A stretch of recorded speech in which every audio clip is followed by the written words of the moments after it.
Hello बच्चों, कैसे हो? आपका स्वागत है त्रिपाण स्टडी सेंटर में। आज जो आपके समक्ष टॉपिक प्रस्तुत हुआ है कई मायने में काफ़ी महत्वपूर्ण है हर एक एग्जाम व्यू से। ठीक है, इसमें हम हर एक बात पे विस्तारपूर्वक चर्चा करेंगे और वो सारे जो है पहलू पर विचार करेंगे जो अब तक अछूता था। तो चलिए देखते हैं हमारा आज टॉपिक क्या है। यहाँ पर जो हम करने जा रहे हैं काफ़ी महत्वपूर्ण है टॉपिक नाटक। देखा जाए तो नाटक का अपना विशेष स्थान है और ये हिंदी साहित्य के इतिहास के अंतर्गत आया है। हम यहाँ पर जो है हिंदी नाटक के उद्भव और विकास पर जो है प्रकाश डालेंगे और हर एक पहलू पर विचार करेंगे जो महत्वपूर्ण रहेगा।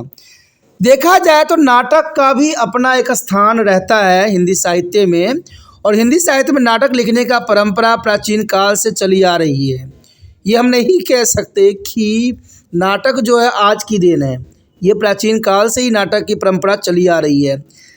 संस्कृत साहित्य में बहुत समय पूर्व कालिदास, भास और जो है भवभूति इत्यादि ने अनेक कलापूर्ण नाटकों की रचना की। देखा जाए तो कालिदास, भास और भवभूति ऐसे बहुत से जो है साहित्यकार हैं जिन्होंने नाटक को जो है अपने शैलियों में लिखी थी। अंततः हम कह सकते हैं कि हिंदी को नाटक परंपरा विरासत के रूप में मिली है, यानी ये विरासत के रूप में देखी जा सकती है। किंतु नाटक लेखन हिंदी साहित्य के प्रथम 3 युगों में उचित विकास न हो सका। यानी देखा जाए तो कहते हैं जब कहानी आ जाए, उपन्यास आ जाए, तो नाटक का कुछ न कुछ फीकापन होना स्वाभाविक बन जाती है। और ऐसा ही हुआ कि 3 युगों में जो है उचित विकास हमें नाटक का देखने को नहीं मिला। यद्यपि इस विधा का विकास भी साहित्य के आधुनिक काल से ही माना जा सकता है। तो आधुनिक काल ही इसका जो है सूत्रपात थी। आधुनिक काल से पूर्व नाटक का विकास न होने के कारण थे, कई कारण थे। तो हिंदी साहित्य का आरंभिक काल राजनीतिक एवं सामाजिक दृष्टि इतना अभिव्यक्त नहीं था कि किसी का नाटक रचना की ओर ध्यान गया हो। कहते भक्ति काल का एक ऐसा युग था जिसमें निराशा ही निराशा थी। भक्ति कवियों ने साधारण समाज के मन में भगवान की भक्ति के गुणगान की इतना महानता स्थापित कर दी कि वह अपनी सामाजिक अवस्था को भूल गए, और इसी कारण इस काल में भी नाटक का विकास न हो सका, क्योंकि भक्ति जो थी वो चरम उप थी। कहते हैं रीति काल में भारत पर मुसलमानों के शासन पुनर्वत स्थापित हो चुका था और इस वातावरण में नाटक का लिखा जाना संभव था। किंतु इस्लाम धर्म में नाटक को धर्म विरुद्ध माना जाने के कारण इस युग में नाटक रचना की ओर किसी का भी ध्यान नहीं गया। क्योंकि देखा जाए तो समय काल का जो है प्रभाव हमारे साहित्य पे सबसे अधिक देखने को मिलता है। देखा जाए तो आधुनिक काल में गद्य में विकास के साथ साथ नाटक की रचना की ओर जो है साहित्यकारों का ध्यान गया। यानी ये समय काल महत्वपूर्ण इसलिए भी था कि गद्य की रचना अधिक होने लगी, क्योंकि आपको पता ही होगा कि ये वातावरण जो थी इस्लामी धर्म का था, मुस्लिम का प्रसार बढ़ता ही जा रहा था।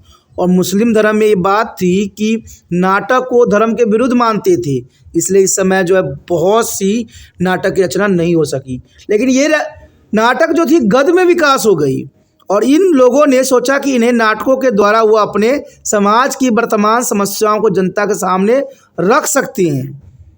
नाटक क्योंकि दृश्य काव्य होती है, अंततः जनता को प्रभावित करने में इस विधा का प्रयोग आवश्यक हो गया। कुछ विद्वानों ने भरतन जी के पिता बाबू गोपाल दास के नाटक नहुष को हिंदी का प्रथम नाटक मानती हैं, किंतु वास्तव में आधुनिक हिंदी नाटकों का विकास वतेंद्र हरिश्चंद्र के अपने ही नाटकों से हुआ। हरिश्चंद्र जो काफ़ी महत्वपूर्ण कवि थे। देखा जाए तो वतेंद्र जी से पहले कुछ नाटक लिखे अवश्य गए, किंतु नाटकीय कला की दृष्टि से इनका कोई विशेष महत्व उस समय नहीं था। और इन नाटकों में प्रमुख है सन 1643 में गुरु गोविंद सिंह जी द्वारा रचित चंडी चरित्र। ये काफ़ी महत्वपूर्ण नाटक था जिसको 1643 में गुरु गोविंद सिंह जी ने लिखा था।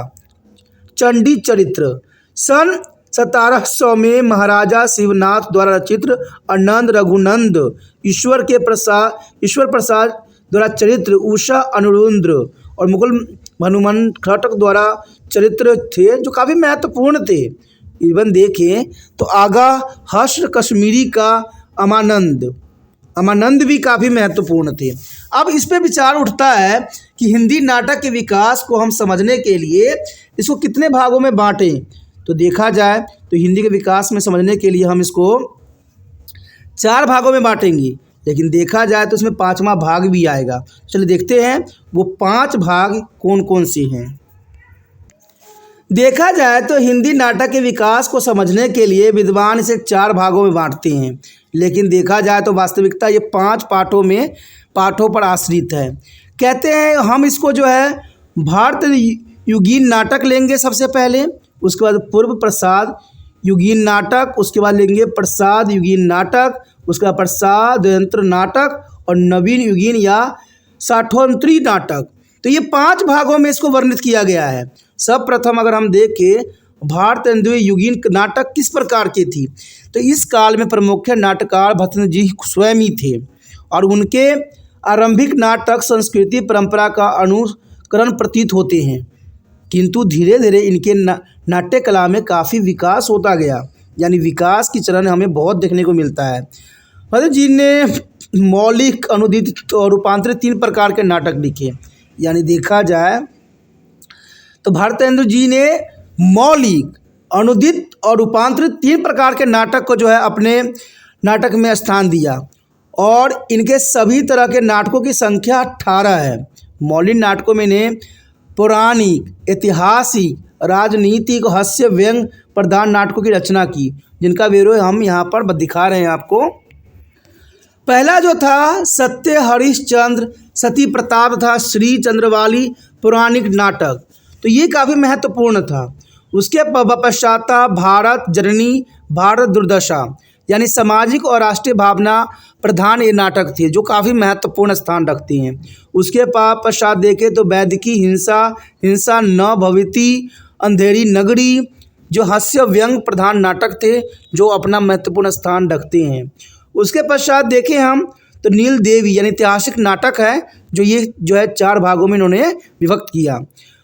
भारतेंदु जी ने कुछ नाटक के अनुवाद भी किए जिन्होंने संस्कृति और मुद्र राक्षस बंगाल से विद्या सुंदर, प्राकृतिक से रत्नवावली तथा अंग्रेजी से दुर्लभ बंधु नाटकों के अनुवाद किए गए। तो इनमें अनुवादित नाटक भी इनका काफ़ी महत्वपूर्ण स्थान रखता है।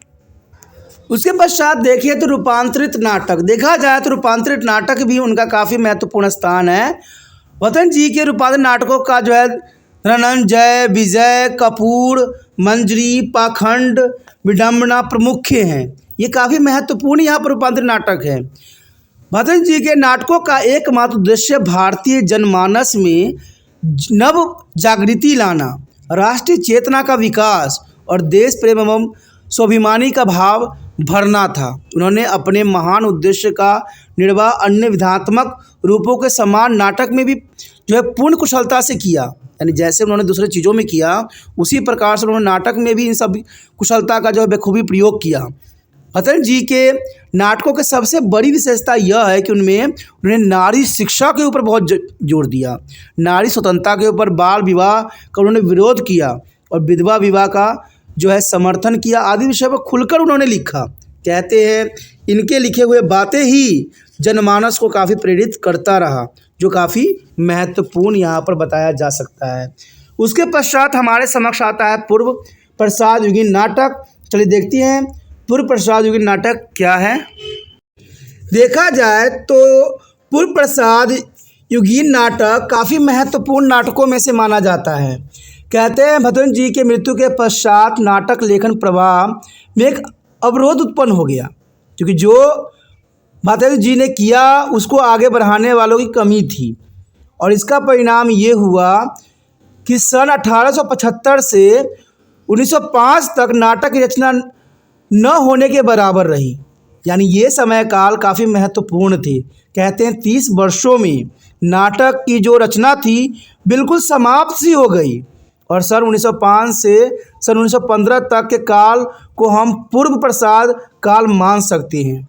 और इस काल में भी मौलिक नाटक बहुत ही कम लिखे गए, यानी अधिकतर जो है फारसी और सेटेरिकल कंपनी का ही बोलबाला इस समय रहा और इस कंपनियों के लिए अग्रहश्र कश्मीरी राधेश्याम और कथावाचक तथा पंडित नारायण प्रसाद वेताब सामान्य और निम्न कोटि के नाटक रचते थे। देखा जाए तो इस समय नाटक की एक सिलसिला ही खत्म हो गई। ये नाटक श्रृंगार से समृद्ध रसिकता प्रधान नाटक थे, यानी इसमें श्रृंगार रस का बहुत ही उपयोग किया गया था और इनका उद्देश्य मात्र दर्शकों को मनोरंजन करना था।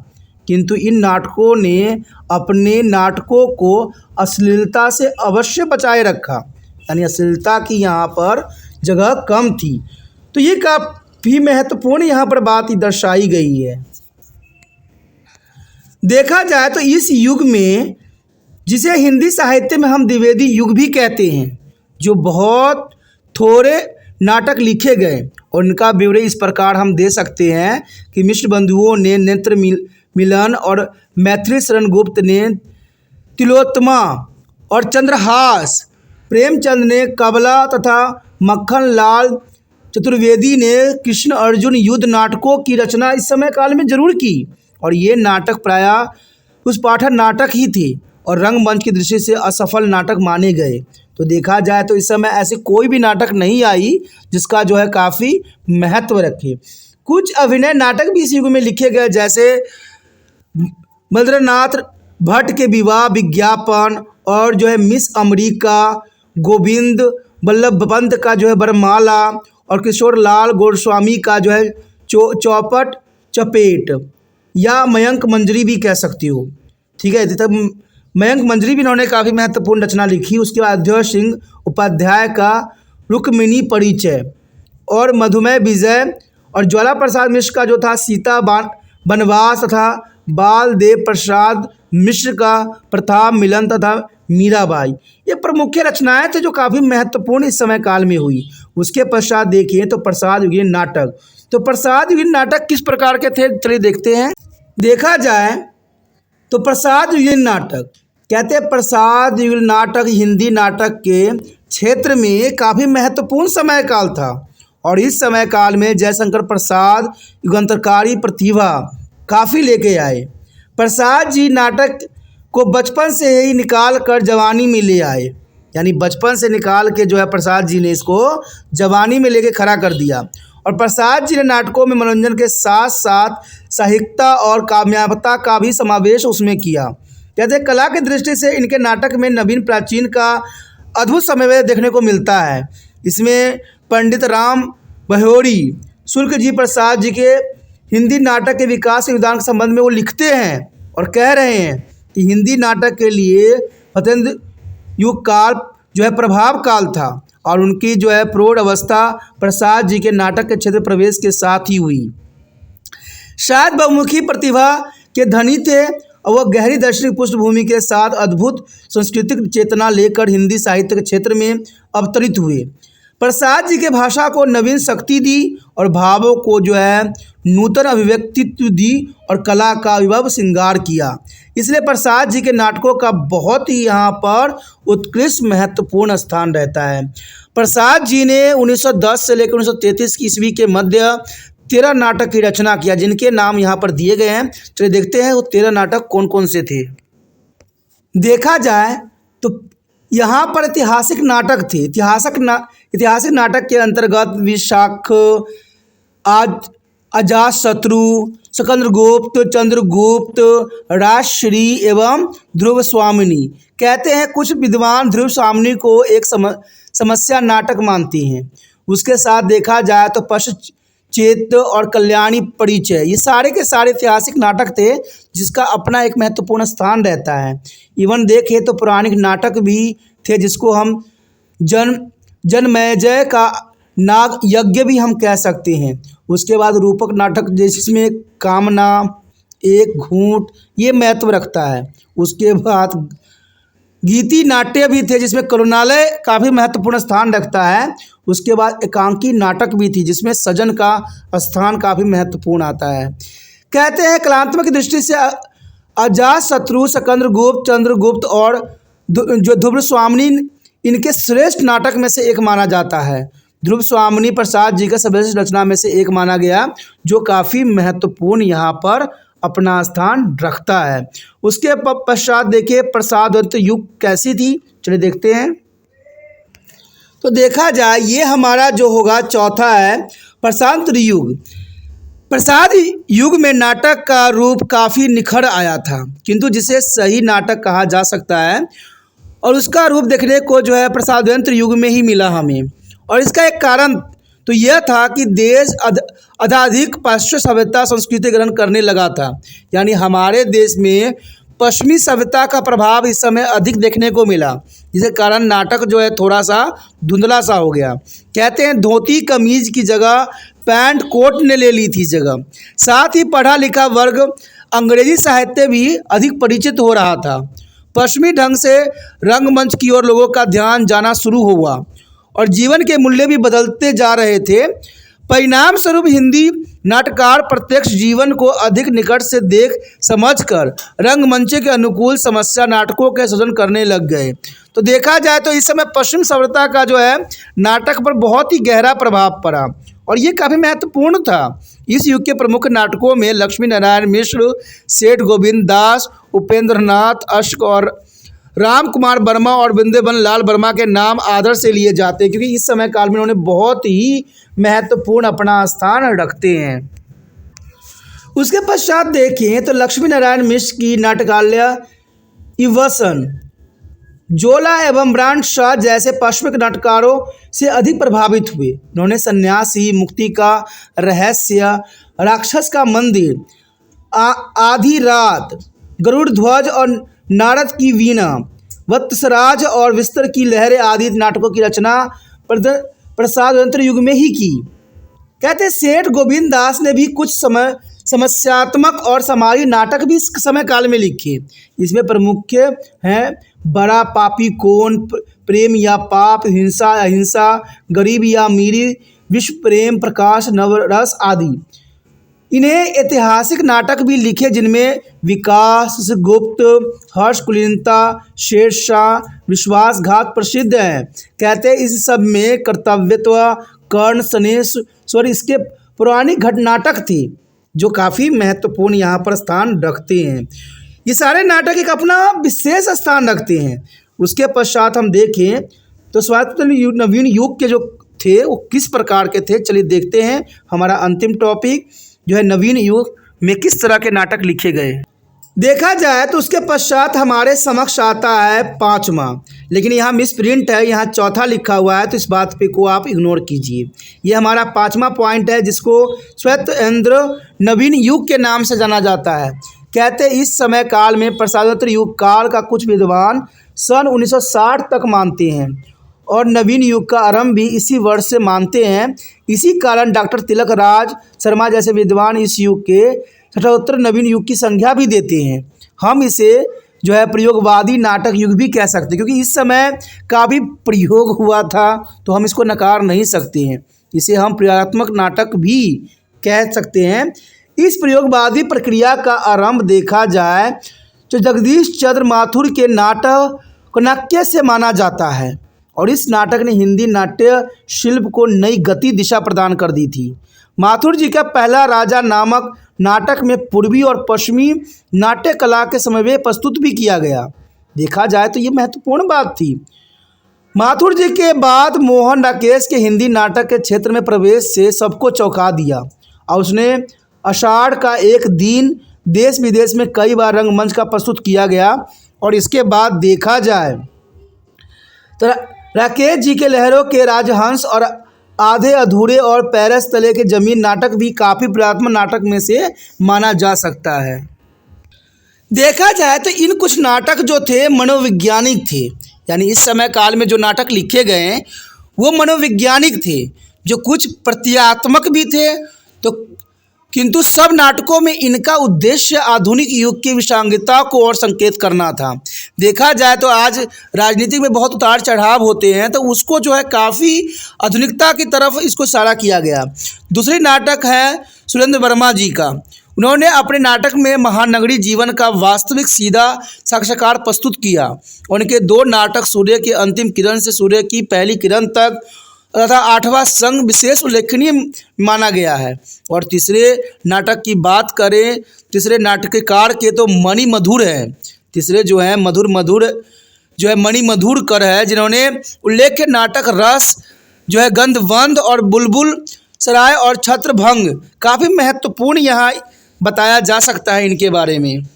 देखा जाए तो उसके पश्चात नवीन नाटक शैली की कुछ नाटककार ने उनके नाटकों का परिचय हम यहाँ पर दे सकते हैं, जिसमें बृजमोहन शाह का त्रिशंकु, प्रभात कुमार भट्टाचार्य के काट महल और अभिशप्त यश काफ़ी महत्वपूर्ण थे। इवन हम देखें तो रमेश बख्शी का देवायनी का कहानी है जो काफ़ी महत्वपूर्ण है। उसके पश्चात देखें तो मुद्रा राक्षस का तिलचट्टा भी महत्वपूर्ण था। और मुद्रतगढ़ की एक और अजनबी कहते हैं राजेंद्र कुमार शर्मा का एक से बढ़कर एक काफ़ी महत्वपूर्ण इस समय काल में जो है रचनाएं की गई, जो आपके समक्ष दिख रहा है। पंजाब में भी इस क्षेत्र में पीछे नहीं रहा और डॉक्टर वीरेंद्र महेंद्री दत्त, डॉक्टर शेखर और डॉक्टर विनोदी शाही और डॉक्टर त्रिलोचन तुलसी पुरात्मक नाटक लिखकर हिंदी नाटक के विकास में अपना जो है महत्वपूर्ण योगदान दिए। और ये काफ़ी महत्वपूर्ण यहाँ पर टॉपिक था जो काफ़ी आपके लिए ज़रूरी था।